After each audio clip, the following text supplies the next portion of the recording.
ನಮಸ್ತೆ, ನಾನು ನಿಮ್ಮ ಡಾಕ್ಟರ್ ಶ್ರಾವ್ಯ ಮಾತಾಡ್ತಾ ಇದ್ದೀನಿ. ಈ ವಿಡಿಯೋದಲ್ಲಿ ನಾನು ಪೋಸ್ಟ್ ಹೇರ್ ಕೇರ್ ಅಂದ್ರೆ ನೀವು ತಲೆ ಸ್ನಾನ ಮಾಡ್ಕೊಂಡು ಬಂದ್ಮೇಲೆ ನಿಮ್ಮ ಹೇರ್ ಗ್ರೋತ್ಗೆ ಆಗಿರ್ಬೋದು ಅಥವಾ ನಿಮ್ಮ ಹೇರ್ ಶೈನ್ ಅಥವಾ ಮೇಂಟೆನೆನ್ಸ್ಗೆ ಏನೇನು ಮಾಡಬೇಕು ಅನ್ನೋದನ್ನ ಹೇಳ್ಕೊಡ್ತೀನಿ. Let's get started.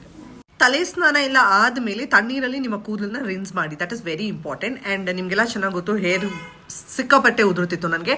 And this is something I can not live without. Every single day ನಾನು ಇದನ್ನು ಯೂಸ್ ಮಾಡ್ತೀನಿ. ದಿಸ್ ಇಸ್ ಮೆಂತ್ಯ, ಗ್ರೀನ್ ಟೀ ಮತ್ತೆ ರೋಸ್ಮೆರಿ ನೀರನ್ನು ಚೆನ್ನಾಗಿ ಕುದಿಸಿ ಅದನ್ನು ತಣ್ಣಗೆ ಮಾಡಿ ಇದರಲ್ಲಿ ಹಾಕೊಂಡಿದ್ದೀನಿ. And all you have to do is any time of the day you can use this. ಈ ನೀರನ್ನು ನೀವು ತಲೆ ಸ್ನಾನ ಮಾಡೋಕ್ಕೂ ಮುಂಚೆನೂ ಯೂಸ್ ಮಾಡ್ಬೋದು, ತಲೆ ಸ್ನಾನ ಮಾಡಿದ್ದಾದ್ಮೇಲೂ ಯೂಸ್ ಮಾಡಬಹುದು, ಕೂದಲು ತೇವ ಇದ್ದಾಗೂ ಯೂಸ್ ಮಾಡ್ಬೋದು, ಡ್ರೈ ಆದ್ಮೇಲೂ ಯೂಸ್ ಮಾಡ್ಬೋದು. ಬರೀ ಬುರುಡೆಯಲ್ಲಿ ಯೂಸ್ ಮಾಡಬೇಕಾ, ಎಣ್ಣೆ ಹಚ್ಚಿರೋ ಕೂದಲಲ್ಲಿ ಯೂಸ್ ಮಾಡ್ಬೇಕಂತ ಕೇಳ್ತೀರಾ? ಬರೀ ಬುರುಡೆಯಲ್ಲಿ ಆದಷ್ಟು ಸ್ಪ್ರೇ ಮಾಡೋಕ್ಕೆ ಟ್ರೈ ಮಾಡಿ, because it works better. And oh my god, this water works miraculously. There's this one thing, you can't skip on your hair care ಅಂತಂದ್ರೆ it has to be this water. Hair growth ಸೋಂಪಾಗಿ ಬೆಳೆಯುತ್ತೆ. ನಿಮಗೆಲ್ಲ ಗೊತ್ತು ಎಷ್ಟು ಕೂದಲು short ಮಾಡಿಸ್ಕೊಂಡು ಬಂದಿದೆ ಅಂತ. It is growing really good. ಇನ್ನೊಂದು, ಹೇರ್ ಫಾಲ್ ಕಂಪ್ಲೀಟ್ಲಿ ನಿಂತಿದೆ. ಅಂದರೆ ಒಂದು 500,000 ಬೀಳ್ತಾ ಇದೆ ಕೂದಲು ಜಾಗದಲ್ಲಿ, 1 ಅಥವಾ 5 ಬೀಳ್ತಾ ಇದೆ. So you can just imagine. ಮನೇಲೇ ಮಾಡ್ಕೊಳ್ಳೋಂಥದ್ದು, ಸೋಮರಿಗಳಾಗಬೇಡಿ. Just pamper yourself with this water. Next step ಬಂದು ನಿಮ್ಮ ಕೂಲಿನ ತೇವ ಇದೆ ಅಂದಾಗ ಲಿವಿಂಗ್ ಕಂಡೀಷನರ್ನ ಯೂಸ್ ಮಾಡ್ಬೋದು. And I use this brand called Schwarzkopf. This is from German brand. ನಾವು ಯೂಶಲಿ ಲಿವಿಂಗ್ ಕಂಡೀಷನರ್ ಯಾಕೆ ಯೂಸ್ ಮಾಡ್ತೀವಿ ಅಂತಂದರೆ, ಕೂದಲು ವಾಶ್ ಮಾಡ್ಕೊಂಡು ಬಂದಿದ್ದಾದ್ಮೇಲೆ ಶಾಂಪೂಯಿಂದ ನಾವು ಕೂದಲನ್ನ ಉಜ್ಜಿ ವಾಶ್ ಮಾಡಿರೋದ್ರಿಂದ ಕೂದಲು ಡ್ರೈ ಆಗೋ ಚಾನ್ಸಸ್ ಇರುತ್ತೆ. And it loses it shine. So to lock in that moisture, it also helps in frizzy hair. It gives some volume, it gives that shine. So this is the brand I use. ನನ್ನ post hair care wash ಅಲ್ಲಿ this is a mandatory step. So ನಿಮಗೆ ಬೇರೆ brands ಇಷ್ಟ ಇದ್ರೆ ಅದನ್ನು ಕೂಡ use ಮಾಡ್ಬೋದು, but including living conditioner is a good idea. ನಂತರ ನಿಮ್ಮ ಕೂದಲನ್ನ ಡ್ರೈ ಮಾಡಬೇಕು ಅಂತಂದ್ರೆ, ತುಂಬಾ ಜನಕ್ಕೆ ಡೌಟ್ ಇರೋದೇನಂತಂದ್ರೆ, ಬ್ಲೋ ಡ್ರೈಯರ್ಸ್ ಯೂಸ್ ಮಾಡೋದು ಡೇಂಜರಸ್ ಅಂತ.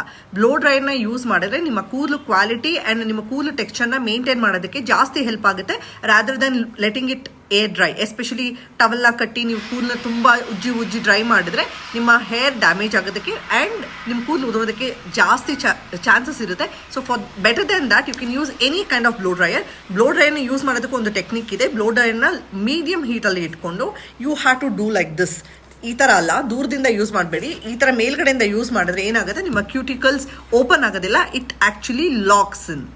ನಿಮಗೆ ಇನ್ ಕೇಸ್ ಬ್ಲೋ ಡ್ರೈಯಿಂಗ್ ಮಾಡೋದಕ್ಕೆ ಗೊತ್ತಿಲ್ಲ, ಅದ್ರ ಬಗ್ಗೆ ಐಡಿಯಾ ಬೇಕು ಅಂತಂದ್ರೆ ಕಮೆಂಟ್ ಸೆಕ್ಷನ್ ಅಲ್ಲಿ ಮೆಸೇಜ್ ಮಾಡಿ. ಅದಕ್ಕೆ ಒಂದು ನಾನು ಡೆಡಿಕೇಟೆಡ್ ವಿಡಿಯೋ ಮಾಡೋಕ್ಕೂ ಕೂಡ ಟ್ರೈ ಮಾಡ್ತೀನಿ. ಆ್ಯಂಡ್ ಹೇರ್ ಬ್ಲೋ ಡ್ರೈ ಮಾಡೋಕ್ಕೂ ಮುಂಚೆ ನಿಮ್ಮ ಕೂದಲಿಗೆ ಹೀಟ್ ಪ್ರೊಟೆಕ್ಷನ್ ಸ್ಪ್ರೇನ ಅವಶ್ಯಕತೆ ಇರುತ್ತೆ. That is because heat use ಮಾಡಿ ನಾವು ಬ್ಲೋ ಡ್ರೈ ಮಾಡೋದ್ರಿಂದ ನಿಮ್ಮ ಕೂದಲು ಡ್ಯಾಮೇಜ್ ಆಗೋ ಚಾನ್ಸಸ್ ಇರುತ್ತೆ. To avoid that, minimally we use heat protection hair mist ಅಥವಾ ಸ್ಪ್ರೇನ ಯೂಸ್ ಮಾಡ್ತೀವಿ. ನಾನು ಯೂಸ್ ಮಾಡೋದು ಬಿ ಬ್ಲಂಟ್ ಅವ್ರದ್ದು Hot Shot heat protection hair mist and Toni and Guy heat protection. ಇದು ಅಥವಾ ಇದನ್ನು ಯೂಸ್ ಮಾಡ್ತೀನಿ. ಎರಡು ಒಟ್ಟಿಗೆ ಯೂಸ್ ಮಾಡಲ್ಲ. ನಿಮ್ಗೆ ಯಾವುದು ಇಷ್ಟ ಆಗುತ್ತೋ ಅದನ್ನು ಯೂಸ್ ಮಾಡ್ಬೋದು. ಎರಡರ ಮಧ್ಯೆ ಸಜೆಸ್ಟ್ ಮಾಡಿ ಅಂತಂದರೆ ಐ ಥಿಂಕ್ ಬಿ ಬ್ಲಂಟ್ ಅವ್ರದ್ದು ನನಗೆ ಜಾಸ್ತಿ ಇಷ್ಟ ಆಗುತ್ತೆ. How do you get to know ನಿಮ್ಮ ಕೂದಲು ಡ್ಯಾಮೇಜ್ ಆಗಿದೆಯಾ ಇಲ್ವಾ ಅಂತ ಹೆಂಗೆ ಗೊತ್ತಾಗುತ್ತೆ ಅಂದರೆ, ಕೂದಲಲ್ಲಿ ಜೀವ ಕಾಣಿಸೋದಿಲ್ಲ. It looks dull, it looks tangled, split ends ಇರುತ್ತೆ. This shows that your hair is gotten damage. ಸನ್ಗೆ ಹೋಗೋಕ್ಕೆ ಮುಂಚೆ ಕೂಡ ನೀವು ಹೀಟ್ ಪ್ರೊಟೆಕ್ಷನ್ ಸ್ಪ್ರೇನ ಯೂಸ್ ಮಾಡ್ಬೋದು. It actually helps in protecting your hair. ಈಗ ಲಾಸ್ಟ್ ಸ್ಟೆಪ್ ಬಗ್ಗೆ ಮಾತಾಡೋಣ. This is the final step. ಈಗ ನಾನು ಇಲ್ಲಿ ಮೊರಾಕನ್ ಆಯಿಲ್ ಅವ್ರದ ಟ್ರೀಟ್ಮೆಂಟ್ ಆಯಿಲ್ ಯೂಸ್ ಮಾಡ್ತೀನಿ, ಅಥವಾ ಲಾರಿಯಲ್ ಅವ್ರದ್ದು ಎಕ್ಸ್ಟ್ರಾ ಆರ್ಡಿನರಿ ಆಯಿಲ್ ಸೀರಮ್, ಅಥವಾ ಕೆರಾಸ್ಟ್ರೇಸ್ ಅವ್ರದ್ದು ಸೇಮ್ ಆಯಿಲ್ ಸಿಗುತ್ತೆ. That is also really good. So ಇದನ್ನ ಯಾಕೆ ಯೂಸ್ ಮಾಡ್ತೀವಿ ಅಂದರೆ, ನಿಮ್ಮ ಹೇರ್ ಫ್ರಿಜ್ ಆಗಿರ್ಬೋದು ಅಥವಾ ಒಂದು ಸಾಟಿನ್ ಫಿನಿಶ್ ಇದೆ. See you can see that shine. All you have to do is like 1 or 2 drops. ಜಾಸ್ತಿ ಇದೆ actually. Rub it, warm it up, just ನಿಮ್ಮ ಲಾಸ್ಟ್. ಇಟ್ ಲುಕ್ಸ್ ಬ್ಯೂಟಿಫುಲ್, ಫ್ಲಾಲೆಸ್ ಆಗಿ ಶೈನ್ ಇರುತ್ತೆ. ಅದು ಸಾಟಿನ್ ಫಿನಿಶ್ ಇರುತ್ತೆ. Frizzy hair ಆಗಿರ್ಬೋದು ಅಥವಾ ಸ್ಪ್ಲಿಟ್ ಎಂಡ್ಸ್ ಆಗಿರ್ಬೋದು, this things will not happen. And also to strengthen your hair, this oil helps in that. ಓಕೆನಾ? This is the last step in your post hair care wash. ಇದಾದ್ಮೇಲೆ products ಆಗಿರ್ಬೋದು ಅಥವಾ ಇನ್ನು ಬೇರೆ ಏನಾದರೂ ನಿಮಗೆ ಟಿಪ್ಸ್ ಅಥವಾ ಏನಾದರೂ ಕನ್ಫ್ಯೂಷನ್ಸ್ ಇದ್ರೆ let me know. I will definitely shoot another video. ಈಗ ವೆರಿ ಇಂಪಾರ್ಟೆಂಟ್ ಥಿಂಗ್ ಏನಂದ್ರೆ, are these steps important? Yes, definitely. ನೀವು ನನ್ನ ಕೂದಲು ನೋಡಿದಾಗ ಅಥವಾ ನನ್ನನ್ನು ನೀವು ವಿಡಿಯೋದಲ್ಲಿ ಅಥವಾ ಇನ್ ಪರ್ಸನ್ ಮೀಟ್ ಆಗಿರೋರು ಕೂಡ the first compliment I ever get is about my hair. That is because I take time.